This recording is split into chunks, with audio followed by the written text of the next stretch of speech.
Right, so welcome to the perspective class number 7, the step number 7, light. Wow, that's so great. Light is the next step that we're doing, so to speak. And so today a lot of practice, also words, but also practice. And starting in fact with a meditation in a different way, not the way that you are used to doing it here, but you might be familiar with the technique, if you want, the way to meditate. I'm going to tell you more about it in a moment. So this light step, like step 7, is an essential step in our transformation, just like the other ones, of course. And they're all essential, but light is crucial. You know, it's like light is crucial. This is the main focus of our say endeavor to do this. You want to experience light. You want to experience communication, and you know by now you know where to look for it, and it spontaneously comes to you too. So we all know, we're all familiar with moments of light that you feel a connectedness or a fulfillment and a happiness coming out of the blue, but feeling it deeply and inspiring you to in fact enjoy that. But you feel connected when you've experienced light. So light is really the frequency that becomes the most pleasant part of your experience. In fact, it's like this is what you are. It is just like love, of course. And light is just in this process a real, palpable thing that you can experience. You know, it's like when you forgive, suddenly you experience communication and light. Suddenly there's energy, some real energy that is stirring, that's being stirred up in you. You can feel it as warming of your hands, opening of your solar plexus, or your spine starting to glow, or who knows how that, manifests itself in your experience. So today we're really, in a certain sense, focused on your individual experience.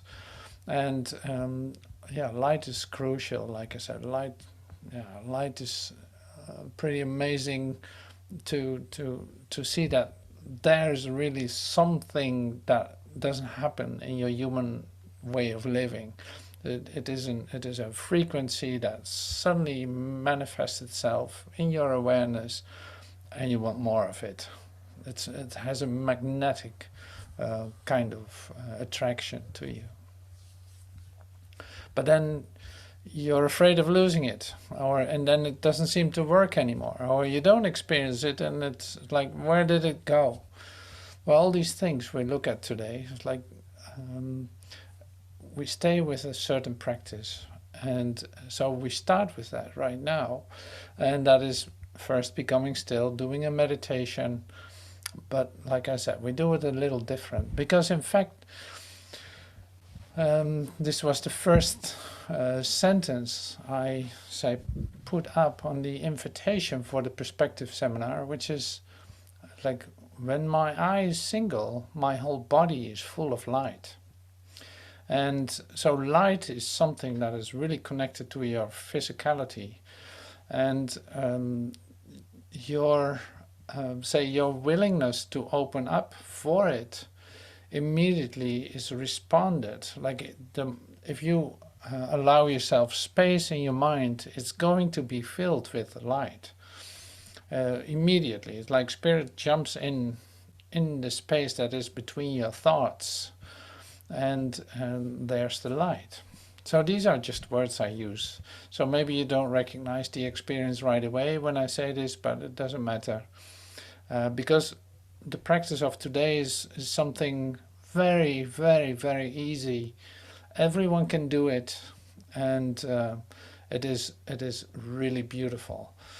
So maybe the ones that are here, or when you do this as an e-learning, like you might have a Reiki initiation, for instance, like it's the Japanese way of healing with your hands. That was very, yeah, was used a lot in Japan, and spread out all over the world, and people are using it still.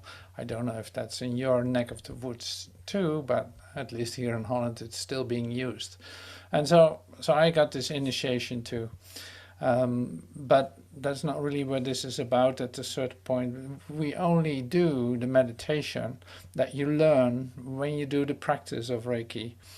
And this is a light meditation. That's why I use it. It's a light meditation.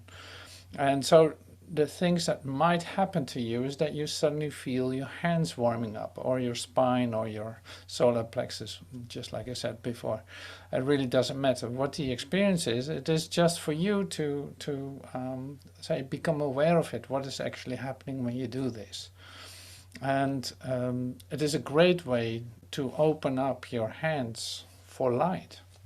And well, this is one of the great things that I encountered meeting my teacher, having a meeting with him in the first time that we met, and he telling me, it's like, you have to touch people in order to know that you're a healer. You will have to touch people. You can heal with your hands, is what he said. And from that moment on, I started doing that, and it does work. It's like there's something going on that I had no idea about. I wasn't aware of that. But so this meditation is really, focused on your hands, on the tips of your index fingers, in fact. So what you do is you hold this against your chest, just like that, like very simple, and you focus your attention on the index fingers. More than anything, it's not that you have to push it, not have to do anything, but you're going to use it this way. And at the same time, you relax deeply, breathing in through your nose, breathing out through your mouth, and closing your eyes to go deeply inward to experience this.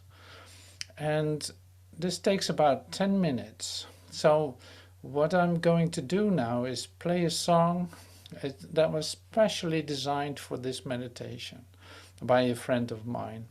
And I play, you'll recognize the genre of the music. It was maybe 15 years ago that I got in touch with it, but it doesn't matter. So I'm using that, playing that, and asking you to do the same. It's like we're going to be still for, say, about 10 minutes, closing your eyes, holding your hands in front of your chest if you can. If that's too much to ask, you can put it in your lap too, but at least focus your hands and your index fingers to touch one another, but focus your attention only on the index, on the place where the index fingers connect. All right, so we're going to do that.